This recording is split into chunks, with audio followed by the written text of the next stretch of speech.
प्रिय बंधुगण आपण मानक स्वागत ए नूतन वीडियो रे। आज आमे जानिबा आई पाखरे इज लगाई केमिति वाक्य गठन करने को पड़े। थरे गोटे इंटरव्यू चली थाए।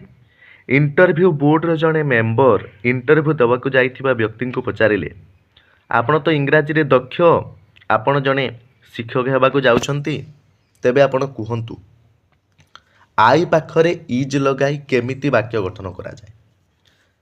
सांगे सांगे इंटरव्यू देवाक जाइथिया व्यक्ति जनक भारी चिंतित हो गले।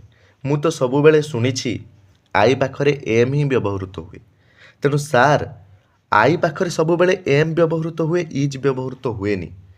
आई पाखरे एम लगे अनेक गुड़िए वाक्य गठन कर दे पारिबी, किंतु आई पाखरे इज लगे वाक्य गठन करि परिबी नाही। आई पाखरे इज केबे लागे ही नाही।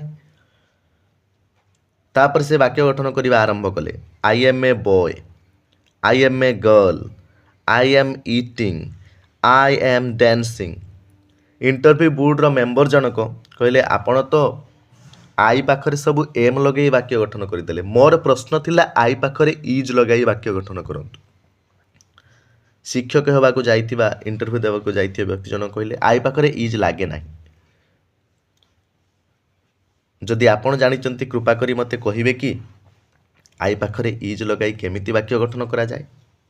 इंटरव्यू बोर्ड रो मेंबर जनक कहले I is a letter in English alphabet. I होछि इंग्राजी वर्णमालार एक अक्षर बा वर्ण।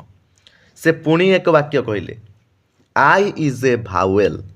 आई होछि एक स्वर वर्ण, तेणु आई पाखरे मध्य इज लगाई वाक्य गठन करा जाई पारे। जदि आपण को कहीं यही प्रकार प्रश्न पचारुछि, तेबे आपण आई पाखरे इज लगे वाक्य गठन कर दियंतु। I is a letter in English alphabet, I is a vowel. ए वीडियो देखिथिबारु आपण मानकु बहुत बहुत धन्यवाद। अन्य मानक सहित ए वीडियोटी शेयर करंतु, जहा द्वारा से माने विषय जानि पारिबे, शिखि पारिबे एवं परवर्ती समय रे ग्रामर उपरे आधारित अनेक सरल वीडियो आसीबो। तेणु आपण माने अपेक्षा करि रुहंतु। धन्यवाद।